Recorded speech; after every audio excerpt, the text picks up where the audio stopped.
Picture our planet as a fragile vessel hurtling through the cosmos, perpetually bombarded by a barrage of radiant energies. These include the gentle caress of infrared and ultraviolet rays, the relentless onslaught of primary and secondary cosmic rays, with their energetic electrons, and the enigmatic gamma rays, among other celestial phenomena. Thanks to modern science, now their effects on human life is pretty much palpable and known to have a direct influence. But there are other effects which I believe needs a thorough study to better understand its effects and help take remedial measures in the furtherance of human life here on earth. Welcome everyone. Today we are going to learn how the sun influences life on earth. We are going to see some parallels between possibly modern science and astrology and its references about the sun. I'll speak about some of the best positions for the sun. We'll see how sun behaves in different nakshatras as well. In this video, I will also be talking about some special position of the sun and the problems that can arise due to affliction either by Saturn or Rahu and Ketu.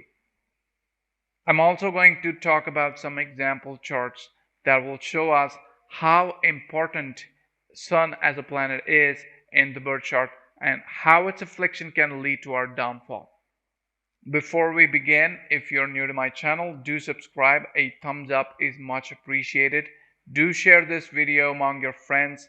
Please show your support by hitting like. It's mostly myself who's doing all the work behind the scenes. So any support you show is very much appreciated.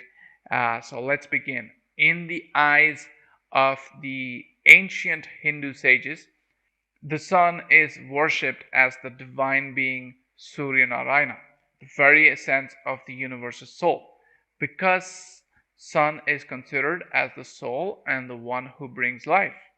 Today's scientists, on the other hand, regard the sun as the paramount symbol of life itself, because the sun radiates different forms of energy, and the heat and light energy from the sun warm our planet and make life possible. The rays of the sun in particular are considered curative.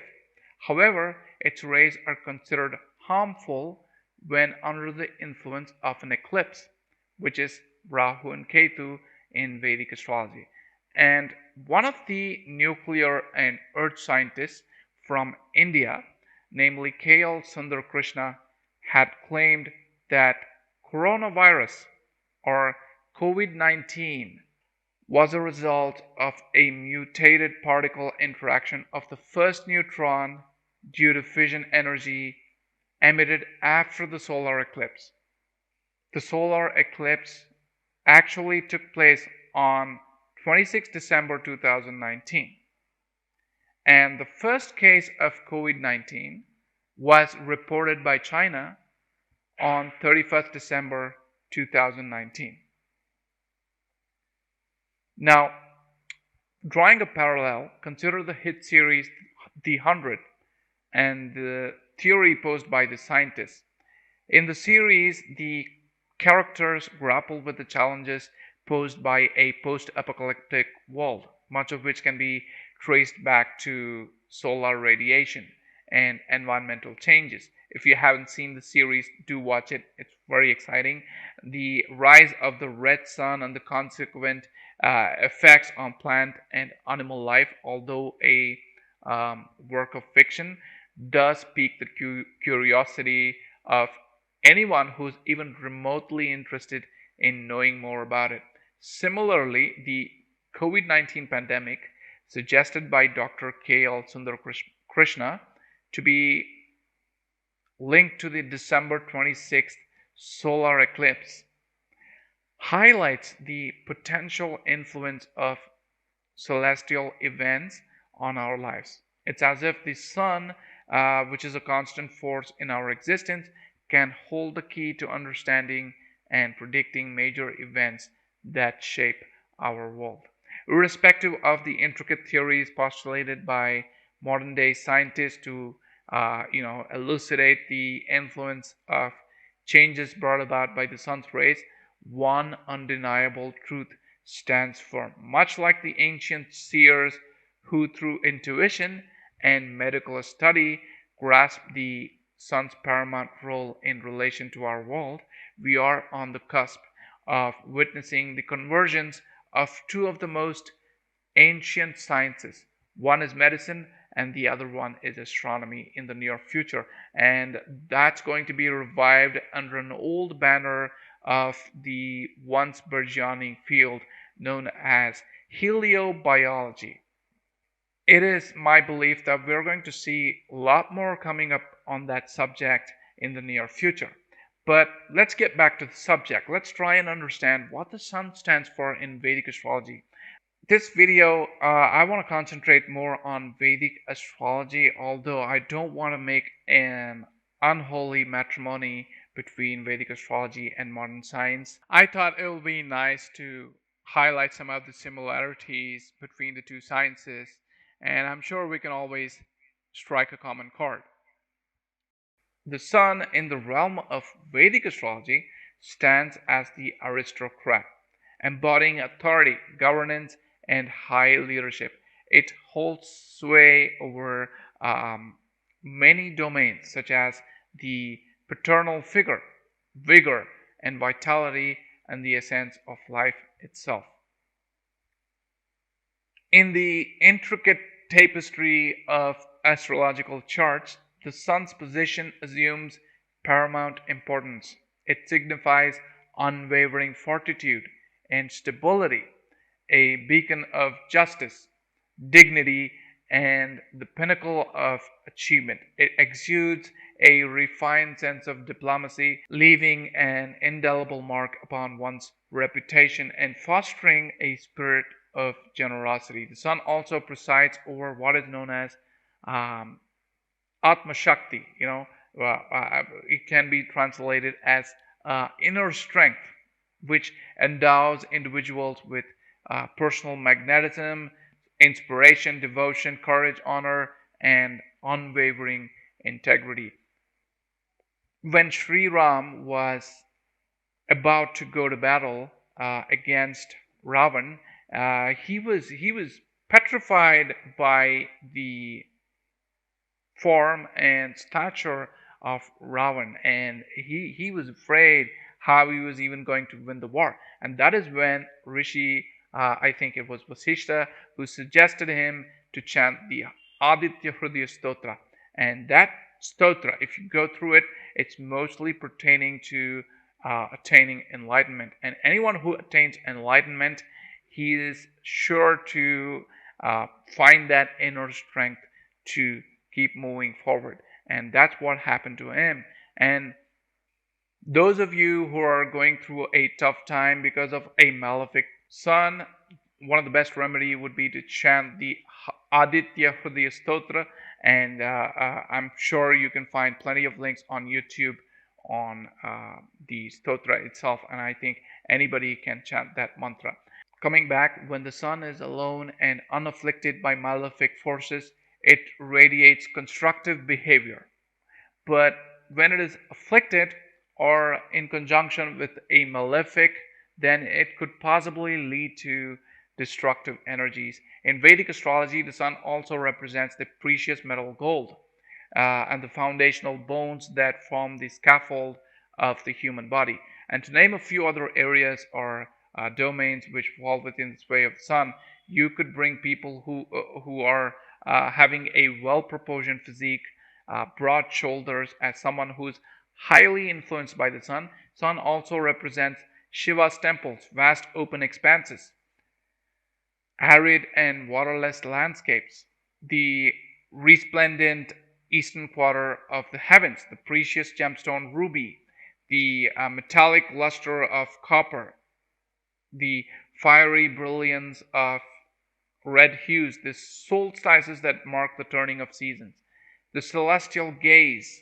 directed upwards, and also the gift of clear eyesight. All these fall within the sun's domain. Look at the number of things that sun holds a sway over quite a lot. And Sun also represents patrimony, political and national influence. He is a sattvic planet. He governs morals and religion, noble and sublime ideas.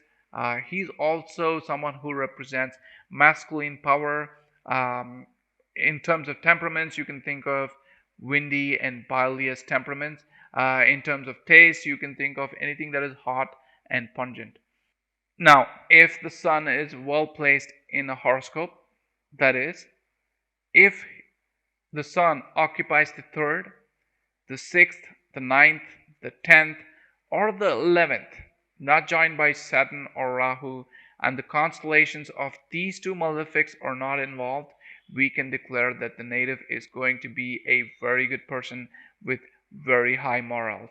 But when Sun is in the fall in Libra sign, and even though it may be, let's say, in the 10th house, which is where it finds Digbala, which could happen in the case of Capricorn ascendant, and if it is joined by malefics, then all we can say is that the life of that native is going to be very unfortunate in terms of his political and whatever career he finds himself in.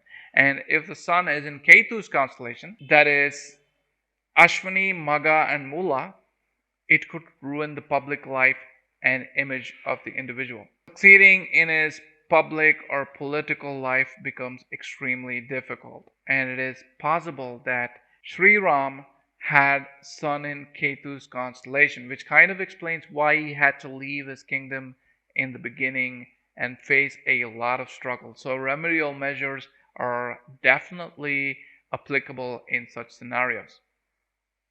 And if Sun is in Rahu's constellation, that is Ardra, Swati, or Shatabisha nakshatra, you could see that the Sun is more tilted towards favoring himself rather than other people. He could influence the Sun to misuse his power and position to gain favors or even prompt dereliction of duty, and as a result may lose his honor and respect and also confidence of the people around him. This could happen especially if the native is working for the government. So, better take care if you have Sun and Rahu combination. You need to maintain a lot of discipline to ensure that people do not lose confidence in you. And let's say that the Sun is afflicted and is in the constellation of Saturn or Rahu in the ninth house. You could predict that the person will be dogmatic because ninth house is the house of dharma, it is the house of religion. And here you could see that the influence of Rahu on the sun would make him feel like he's a holier than thou person. He may be full of conceit. He may even advocate uh, other religions other than his own.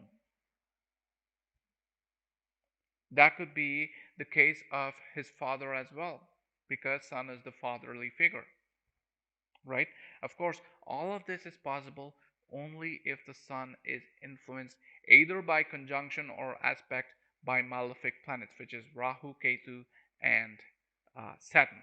I won't be talking about Sun in a particular house for every ascendant, because that will be a gross generalization, as many different things like aspects, conjunctions, degrees, strengths, and yogas need to be considered. However, I will be talking about some famous or infamous individuals chart, which will give us an idea of how this works. But before that, let's also look at how Sun fares in other constellations.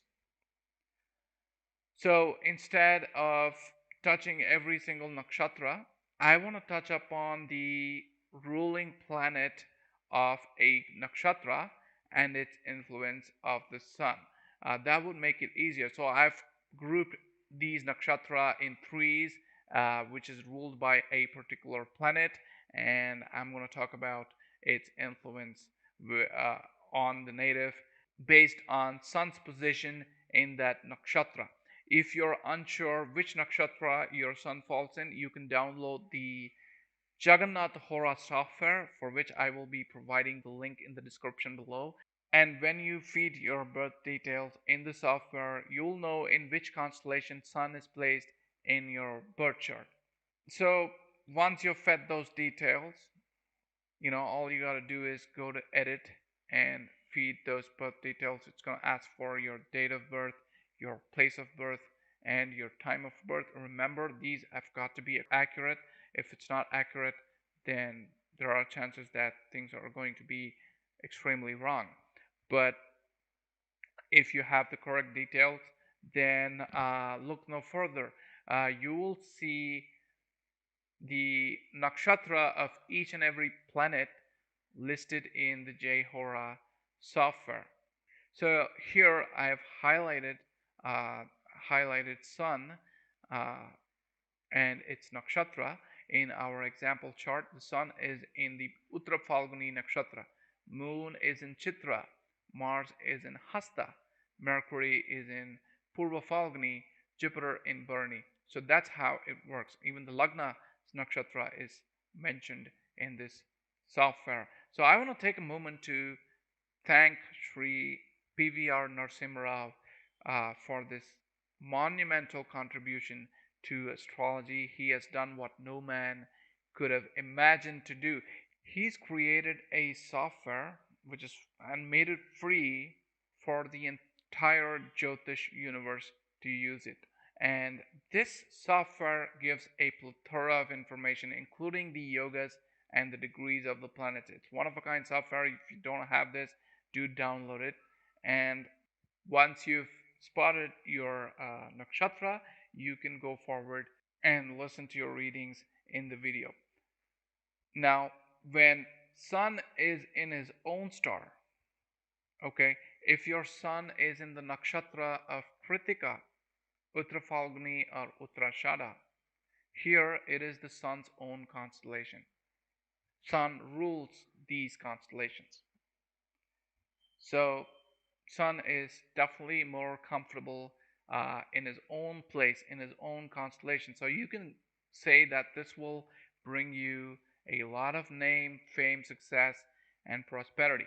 You will also have the ambition of doing something original in the field that your sun is presently placed.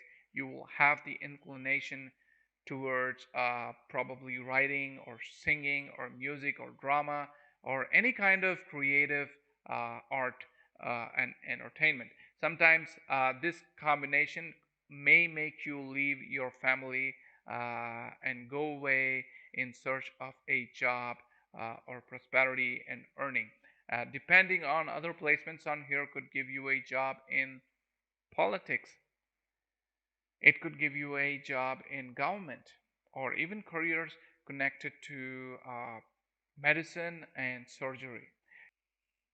You can come off as being a bit egoistical or even conceited, but that would also become your weakness, as people might start taking advantage of you and curry favor by their blandishments, which will result in boosting your ego, and you might just end up giving away whatever it is that they are seeking. Sun here may also make you very rich and an overachiever.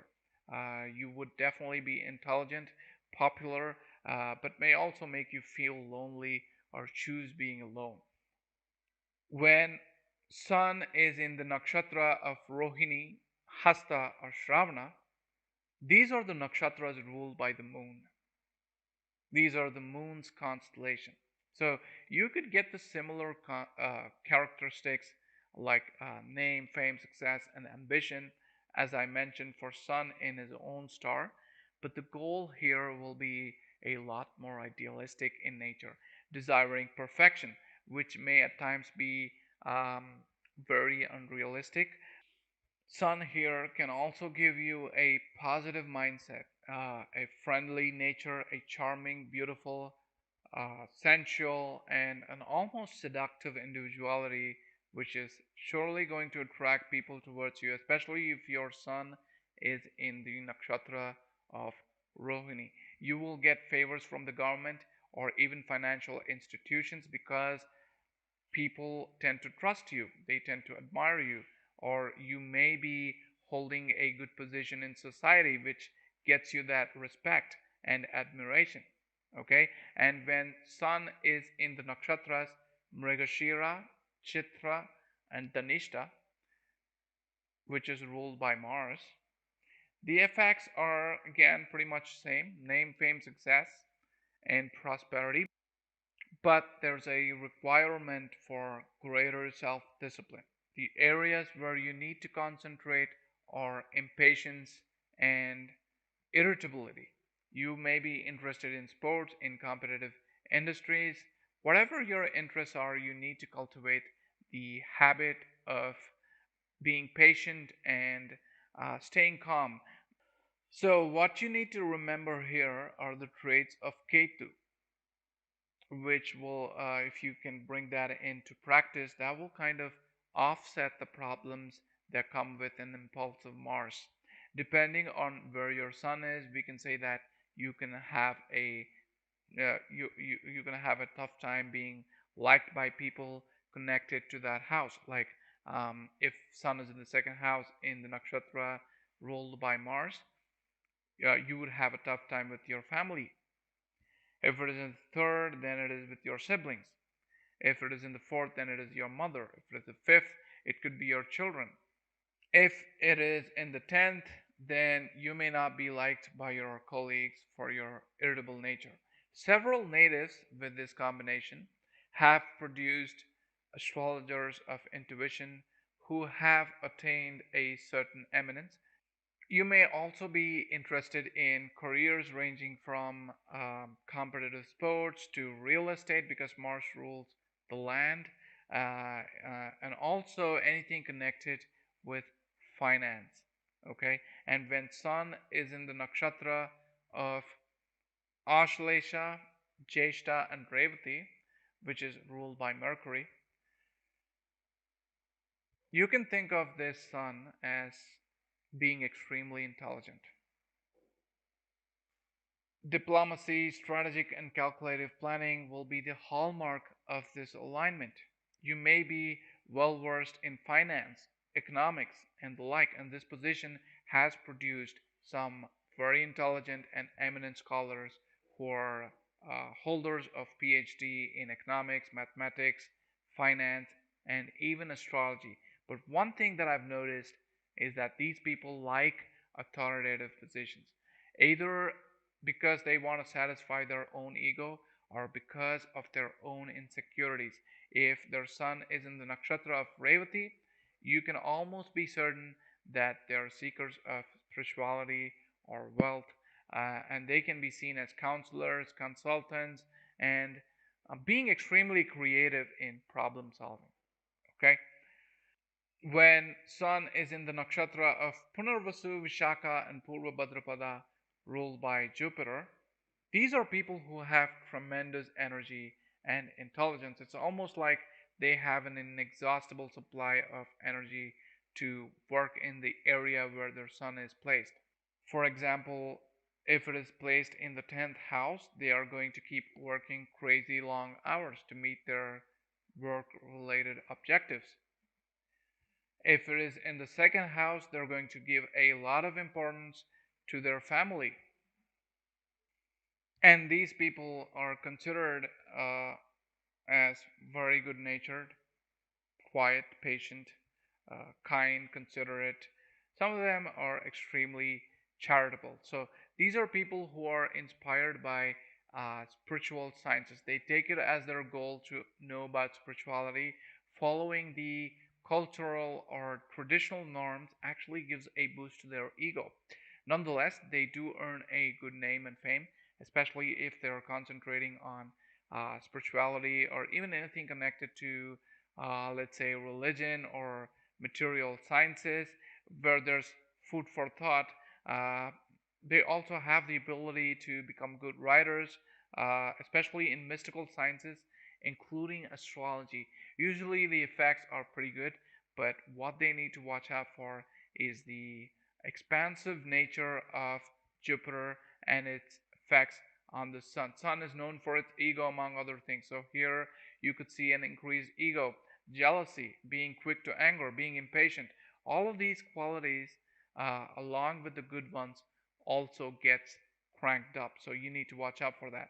Some of these people may also end up living away from their family.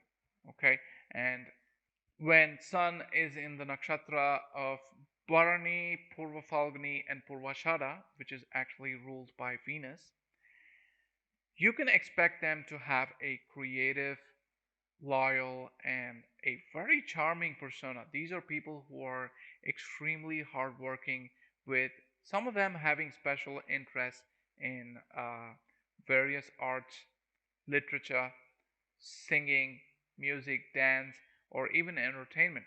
And the combination of the Sun and Venus energies in this place, it finds a cohesion. Why? Because Venus rules the various arts, and Sun, being the natural ruler of the fifth house in the zodiac, is also the karaka for amusement and entertainment. So the energy actually brings the best of arts through that person. But if it's a negative Sun and a negative Venus, things can pretty much delve into the dark arts, or even the likes of pornography, perversity, and debauchery. So care must be taken to see whether the planets are benefic or malefic before making a judgment and suggesting remedial measures. And when Sun is in the nakshatra of Pushya, Anuradha, and Uttarabhadrapada, which is ruled by Saturn, my goodness, the energies are pretty contradictory here. And Sun now gets the cold energies coursing through it because of the influence of Saturn. It's not the best of position for the Sun, but the person here gets interested in politics. They do a lot of hard work, which is somewhat against the normal character of the Sun, who is known to be a macro level manager. But Sun is pushed and forced to become a micro manager here, and he's going to exercise, and he's forced to exercise a greater control over his emotions like pride, anger, quick decisions, and that's going to make it very, very difficult for the Sun. He's also going to be forced to take all of these emotions in and be slow to come to a judgment. And when he does, and if he finds the opposing party to be guilty, and if the person becomes a leader, the punishment or punitive action can be very, very harsh on the other person.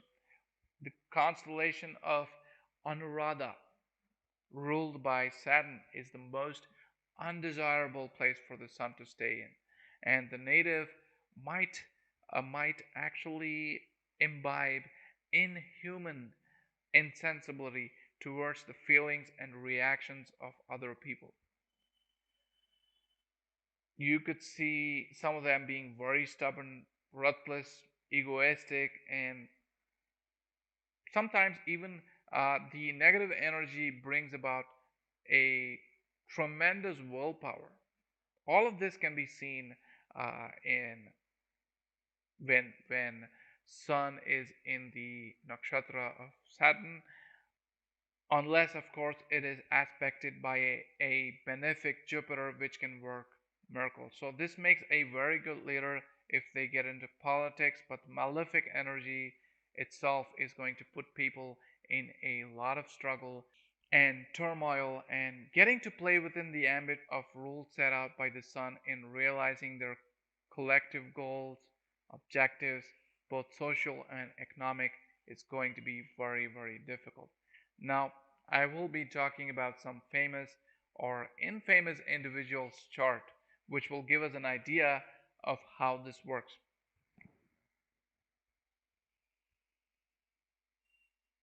Now, this is the chart of the late Adolf Hitler. Okay, and he's got his ascendant in Virgo, and he's got Jupiter, Ketu, and Moon in the fourth house. He's got Mars, Mercury, Sun, and Venus in the eighth, uh, Rahu in the 10th, and Saturn in the 11th house.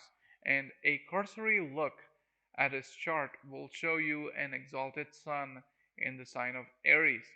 Saturn in the 11th indicates desire for maintaining a low profile with regards to money. And of course, Rahu in the 10th indicates success in politics. But when we take a closer look at Hitler's chart, you will see that the Sun is positioned in Ketu's constellation. It is associated with Mars, with Mercury, with Venus. And when there are too many planets in the eighth house, all of this indicate that the person himself has undergone a lot of insulting situations, humiliation during his younger years, and has become so thick-skinned that he can be now equated with that of an enlightened individual. Now, I'm not saying that Hitler was an enlightened person, but going by the text, an enlightened person believes in the unreality of the world, and therefore he cares less about anything that happens around him. Although individual personalities do vary, I'm going to use this as an example to explain how seasoned the native will become when there are too many planets in the eighth house. Now, the sun is the planet conferring honor and authority. Now, Hitler indeed gained honor and authority as the dictator of Germany. The moral nature of the authority given by the sun was spoiled by its situation in Ketu's constellation. Usually, when the sun is in the eighth house, some of the ancient texts tell us that the luminaries, that is, the sun and moon, are not much affected by the dark energy of the eighth. They also bring about light to the dark areas. There are people who are capable of bringing others out of darkness, out of depressions. There are people who can unearth the secrets or the secret knowledge and share it with the rest of the universe. These are people who can act in extremely positive ways, provided their sun is not weak or afflicted. In the case of Hitler, the conjunction of Mars and the aspect of Saturn made it worse. It's as if the dark energy got the best of the sun and the sun got poisoned. So the deep dark secrets of Hitler would come to the foreground, and Hitler never really had any qualms in admitting that he wanted to annihilate the entire race and culling of the Jews. However, the ideology may have been present before his time. He ensured that the message reaches every corner of the country, and he received the support and subscription of everybody in that country. So instead of being a beacon of hope and justice, and someone who would shine light upon the darkness that consumes a person, Hitler was himself consumed by the dark nature of the eighth house, which is also apparent by his chart, which shows that the ascendant lord, which is Mercury, is now positioned in the eighth house, which shows that the native himself is consumed by that dark energy. With such a combination of planets, Hitler could only be a cruel leader, excessively aggressive, and delighted in human suffering and death, and daring to exterminate a race of people. The sun gave a driving desire for power, but the sun also caused its destruction because of its inherent position in the eighth, and also due to its being in the Ketu's constellation. The sun's involvement with Ketu, that is by conjunction or situation in the constellation of Ketu, tends to make one overly ambitious, egoistical, proud, haughty, immoderate, domineering, and uh, Hitler had all of these qualities, and one can only meet with disappointment, misfortune, and ultimate collapse, which is what happened to Adolf Hitler. Now, let us take a look at another chart. This time, he's a very famous personality, or was and still is one of the most prominent and influential leaders of the Indian independence movement against British rule. He was born to a well to do family who were fluent and also very well educated. But Subhash Chandra Bose was moved by the struggle for India's freedom, and he dedicated his life willingly to the cause of India's freedom. And we're going to look at his chart. We're going to see how the planets have influenced him and in reaching that pinnacle of patriotism. Okay, here, if you look at the ascendant is in the sign of Aries, and he's got Mars in the second house, Ketu in the fourth house, Jupiter in the fifth. The sixth house is got Moon in it, and he's got Saturn in the eighth house, Mercury, Rahu, and Sun in the 10th, Venus in the 11th, and 12th, of course, is empty. Before we start concentrating on the position of the sun, I want you to look at Jupiter's aspect on the ascendant. Now, Jupiter is one of the dharmic planets, and its ninth aspect is on the Lagna, right? And the ninth aspect is also about dharma, righteousness, among other things. And Jupiter is now giving the native a strong sense of patriotism and lofty ideals. And this ideal keeps growing and expanding, right? Because of Jupiter's nature. Now, the sun is in the 10th house, and it's got directional strength in the 10th. So, in a way, Bose was clear about his motives on what to do and how to take things forward. But the problem was that Sun was eclipsed by Rahu and aspected by another malefic, which is Saturn, which put a shroud on the political career of Netaji Subhash Chandra Bose. In other words, the Sun is completely spoiled by the combined influences of Rahu and Saturn. The Sun, being afflicted by Rahu, has an explosive quality, giving him an overconfident mindset and tends to the unexpected, leading one to extremes. It indicates a lot of opposition, makes one very independent, daring, and also a radical, which is all seen in the case of Subhash Chandra Bose. If there were no Rahu uh, in the 10th, Subhash Chandra Bose would perhaps have wielded power like Prasad or Nehru. Here, what is to be noted is while the position of the Sun is in the 10th, which is very, very good, his affliction by Rahu and Saturn has incapacitated the Sun. Okay, and I'm going to talk about a special feature and where the sun does not lose its power.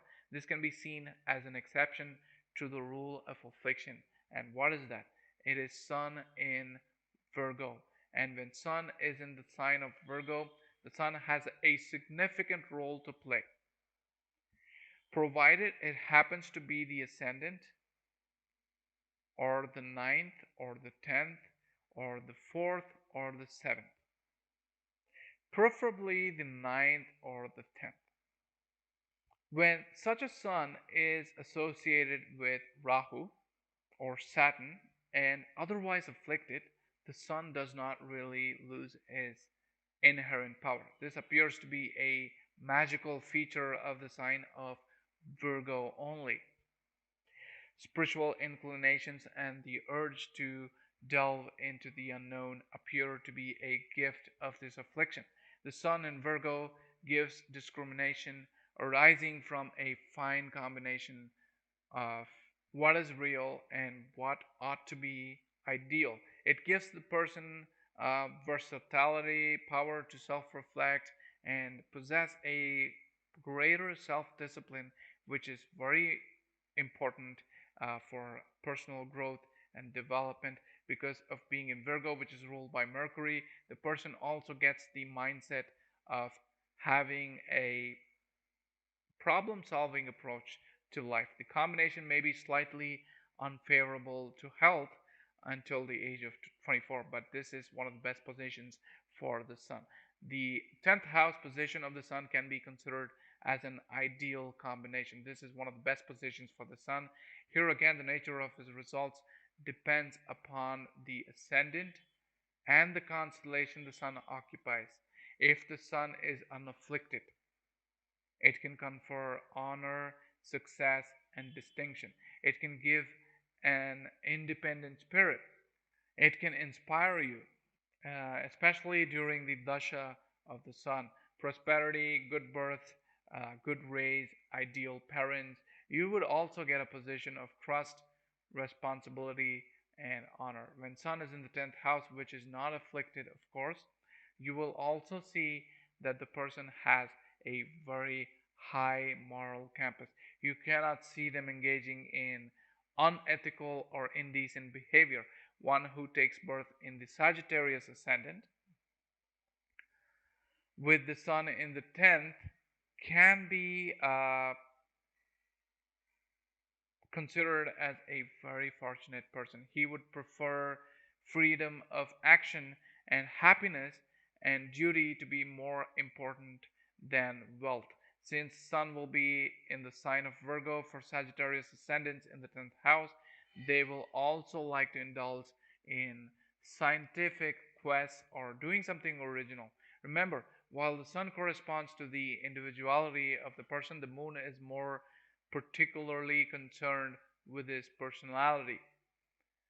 A person may have a well marked individuality, yet be possessed of a weak personality. An impressive facade, but nothing behind it is certainly not desirable. So, the moon and its effects based on nakshatra is also extremely important, and I will be making a video sooner or later on moon's effects based on its placement in different nakshatras. Hope you enjoyed this video. If you liked it, do leave a comment and also share this with your friends. I'll see you again with another new video very soon.